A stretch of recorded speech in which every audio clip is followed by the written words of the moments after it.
এরপরে প্রশ্ন হলো, আমি একজন কলেজ পড়ুয়া ছাত্র, কিছুদিন আগেও আমি মুভি গান প্রভৃতি দেখতে অভ্যস্ত ছিলাম। আল্লাহর রহমতে এখন এসব ত্যাগ করতে সক্ষম হয়েছি, কিন্তু ইদানিং ইসলামিক তুর্কি ওয়েব সিরিজ যথাক্রমে সুলতান সুলেমান, আর্তুগ্রুল গাজী, ক্রুলুস ওসমান ইত্যাদি সিরিয়াল দেখতে আসক্ত হয়ে গেছি।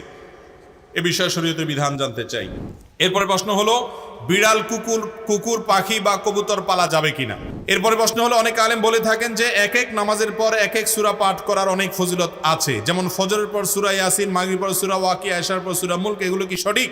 আমার ভাই প্রবাসী, সেখানে সে যেই দোকানে কাজ করে সেই দোকানে হালাল ও হারাম খাবার দুইটাই আছে।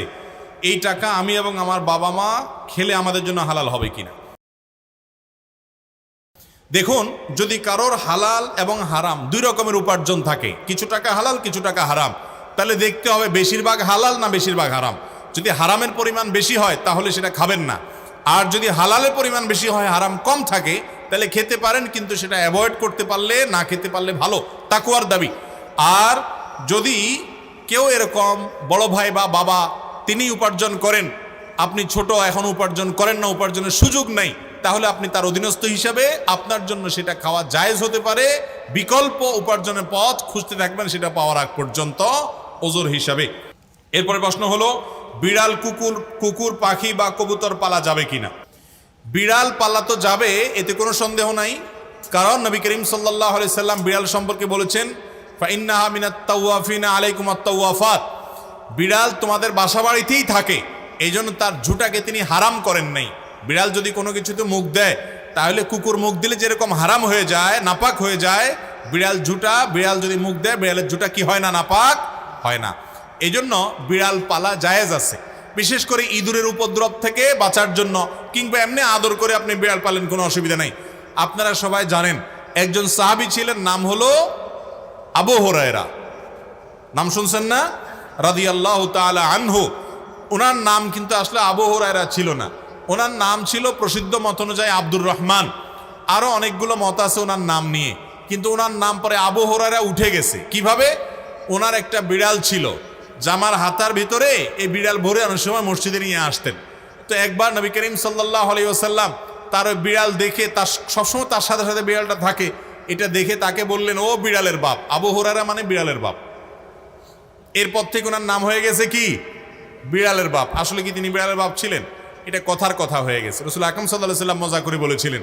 তো তারপর থেকে ওই নামে তিনি পরিচিত হয়ে গেছেন। তাহলে তিনি যেহেতু বিড়াল পালতেন, নবী সাল্লাল্লাহু আলাইহি ওয়াসাল্লাম দেখেও বরং রসিকতা করেছেন, কোনো নিষেধ করেন নাই। তাহলে বোঝা গেল আমাদের বাসা বাড়িতে বিড়াল পালা কোনো অসুবিধা নাই। কুকুর পালার ব্যাপারে তখনই জায়েজ হবে যখন কুকুরটা পালবেন আপনি পাহারাদারের কাজে, এবং সেটা বাসা বাড়ির ভিতরে না, সামনে তার থাকার জন্য আলাদা ঘর করে দিলেন, রাখলেন, খাবারের ব্যবস্থা করলেন। উদ্দেশ্য, ঘেউ ঘেউ করবে, চোর ডাকাত আসলে আপনাকে অ্যালার্ম দিবে এবং পাহারাদারি করবে। পাহারাদারের জন্য কুকুর পালা জায়েজ আছে, শিকার করার জন্য কুকুর পালা জায়েজ আছে। আমাদের দেশ সহ পৃথিবীর সব দেশে বিভিন্ন আইন শৃঙ্খলা রক্ষাকারী বাহিনীরা তারা বিভিন্ন কুকুর পোষেন, সেই কুকুরগুলো সিকিউরিটিতে তাদের হেল্প করে থাকেন এবং তাদেরকে প্রশিক্ষণ দেওয়া হয়ে থাকে, এগুলো সবগুলো জায়েজ আছে। কিন্তু বাসা বাড়িতে কুকুর পোষা, এটা ইসলামী শরিয়ার দৃষ্টিকোণ থেকে শখের বশে কুকুর পোষা, এটা জায়েজ নয়। আমাদের একটা বড় সমস্যা হলো, পশ্চিমাদেরকে কোনো কাজ করতে দেখলে আমাদের সমাজের কিছু মানুষ মনে করে ওই কাজটা করলে বোধহয় আমি একটু ভদ্র হইতে পারবো, একটু স্মার্ট হইতে পারবো, আধুনিক হইতে পারবো, জাতে উঠতে পারবো, আমাকে মনে হয় একটু শিক্ষিত লাগবে। এই জন্য ওরা যদি উল্টাপাল্টাও করে, অন্ধের মতো সেটা গ্রহণ করে। আছে না নাই? নবী করিম সাল্লাল্লাহু আলাইহি সাল্লাম বুখারীর হাদিসে বলেছেন, লা তাদখুলুল মালাইকাতু বাইতান ফিহি কালবুন আও সূরা। যে বাড়িতে কুকুর থাকে, শখের বশে কুকুর পালে কেউ, সেই বাড়িতে আল্লাহর রহমত নিয়ে ফেরেশতা প্রবেশ করে না।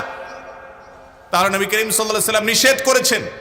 এবং কুকুরের মধ্যে কিছু কিছু কুকুর আছে শয়তানের সুরত ধরে আসে। আপনারা দেখবেন হাদিসে যেটা নিষেধ আছে ওইটা আরো বেশি করে। পশ্চিমারা বিড়ালও পালে, কিন্তু বিড়ালের চেয়ে কুকুরের সাথে দুস্তিতে একটু বেশি, কারণ হাদিসে নিষেধ আছে, এই জন্য শয়তান ওটা আরো বেশি করে করায়, ক্ষতিগ্রস্ত করতে চায়। মুসলমানের সন্তান কুকুরের গলায় একটা শেকল লাগাইয়া বিদেশি কুকুর কিনে সাথে হাঁটাতে হাঁটাতে নিয়ে যায় এবং খুব আদর কদর করে, মনে করে এর মাধ্যমে তিনি ভদ্র হয়ে গেছে। ওই পশ্চিমাদেরকে যা দেখে অন্ধের মতো মনে করে, ওইটা অনুকরণ করলে সে ভদ্র হবে, তথাকথিত স্মার্ট হবে, আধুনিক আধুনিক দেখাবে। এরা হলো সবচাইতে বেশি পশ্চাৎপদ, এরা হলো সবচাইতে বেশি বিবেককে অন্যের গোলামি করে নিজেকে গোলামের জিঞ্জিরে আবদ্ধ করে ফেলেছে। মুসলমানের জন্য কুকুর শখের বশতে পালা জায়েজ নাই, তবে প্রয়োজনে বশতে পালতে পারেন। আর আল্লাহ সৃষ্টি বিষয়ে তা খাবার দিবেন বা কোনো অসুস্থ হলে সেবা দিবেন, সেটা কোনো নাজায়েজ বিষয় নয়। তবে বাসা বাড়িতে পালা জায়েজ নয়, শখের বশত হারাম। আর পাখি যদি আপনি পালতে চান, কবুতর পালতে চান, যে সমস্ত পাখি বিশেষ করে কবুতর খাঁচায় পালা যায়, অতএব পালেন, কোনো অসুবিধা নেই। আর যে পাখিগুলো খাঁচায় পালা যায়, খাঁচায় পালার মতো, সেগুলো পালেন, যেমন টিয়া পাখি ইত্যাদি। কিন্তু যেই পাখি উড়ে বেড়ায়, আপনি সেগুলোকে খাঁচা বন্দি করে রাখছেন এবং এটা রেখে তাকে কষ্ট দিচ্ছেন, সেটা কিন্তু জায়েজ নয়।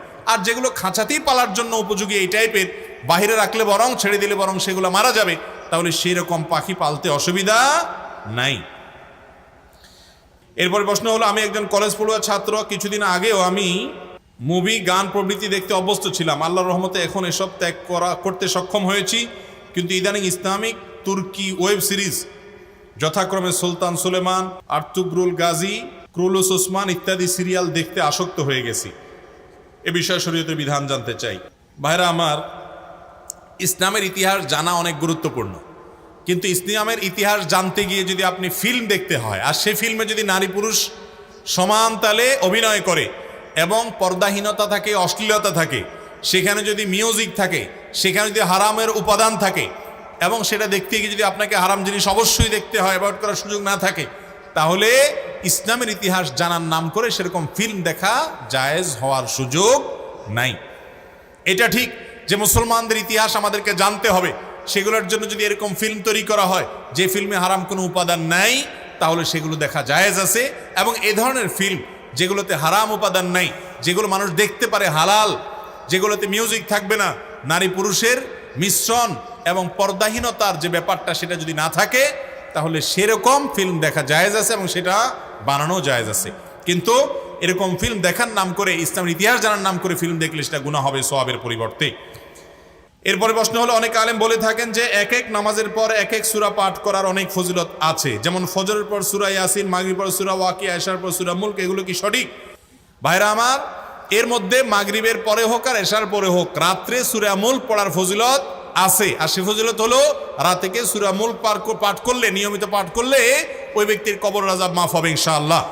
এর বাইরে ফজরের পরে সূরা ইয়াসিন পাঠ করার বিষয়ে বিশুদ্ধ কোনো হাদিস বর্ণিত হয়নি। যে সমস্ত বর্ণনা এক্ষেত্রে পাওয়া যায় সূরা ইয়াসিনের কে কেন্দ্র করে, সেগুলো বিশুদ্ধতার মানদণ্ডে উত্তীর্ণ নয়, সহিহ নয়, বরং দাঈফ। আর মাগরিবের পর সূরা ওয়াকিয়া পাঠ করলে রিজিকের অনটন দূর হয়, এই মর্মে কিছু বর্ণনা পাওয়া যায়।